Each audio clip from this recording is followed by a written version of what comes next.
நோம்பு கஞ்சி தான் செய்ய போகிறோம். வீட்டிலே எப்படி கஞ்சி பண்ணலான்னு பார்க்கலாம்.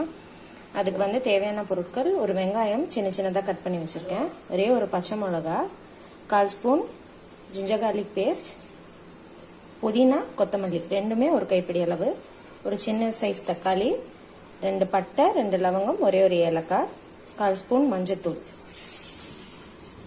அப்புறம் மட்டன் கீமா. இதில் வந்து கீமா போட்டு செஞ்சால் நல்லாயிருக்கும். ஸோ ஒரு 50 கிராம் போல் கீமா. அதுக்கப்புறம் இந்த கிளாஸ்ல இருந்து 3/4 கிளாஸ் அரிசி, 1/4 கிளாஸ் மூந்தால்.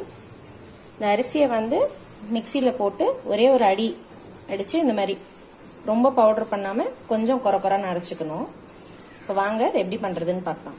கஞ்சி வந்து குக்கரில் தான் பண்ண போகிறோம். ஸ்டவ்வில் குக்கர் வச்சு ஸ்டவ் ஆன் பண்ணிக்கலாம். இப்போ இதில் தேவையான அளவு எண்ணெய் ஊற்றிக்கலாம். எண்ணெய் ஊற்றியாச்சு. இப்போ இந்த மசாலா எல்லாத்தையும் இதில் போட்டு நல்லா வதக்கிக்கலாம். எல்லாமே தனித்தனியாக போட்டு ஃப்ரை பண்ணணும்னு கிடையாது, எல்லாமே ஒட்டா சேர்த்து தக்காளி நல்லா மசிகிற வரைக்கும் ஃப்ரை பண்ணிக்கலாம்.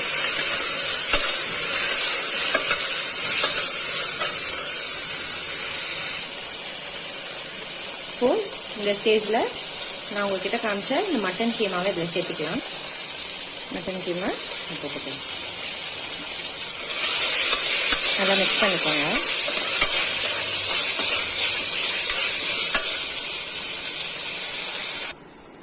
இப்போ இந்த உடச்சி வச்ச அரிசியும் மூந்தாலும் நல்லா கழுவி சுத்தம் பண்ணி எடுத்து வச்சிருக்கேன். இப்போ இதையும் இந்த மசாலாவில் சேர்த்துக்கலாம். அரிசி பருப்பு சேர்த்தாச்சு. இப்போ இதையும் நல்லா இந்த மசாலாவோட மிக்ஸ் பண்ணிக்கலாம்.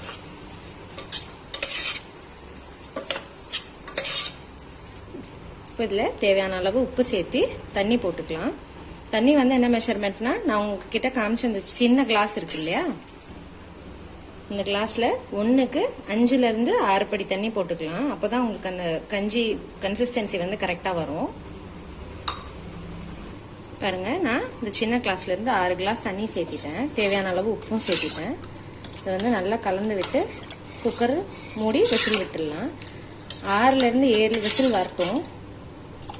அப்போதான் இது வந்து நல்லா வெந்து இந்த கஞ்சி பக்குவத்துக்கு வரும். இந்த தண்ணி கொதி வந்த வாட்டி நம்ம குக்கர் மூடி விசில் வச்சிடலாம். நல்லா கொதி வந்துருச்சு. இப்போ நம்ம குக்கர் மூடி விசில் வச்சிடலாம்.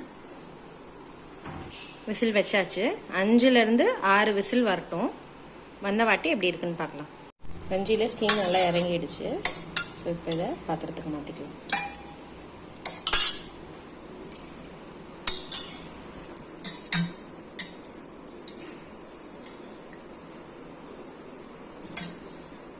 நம்ம போட்ட அந்த கொத்துக்கறியும் தெரியுது.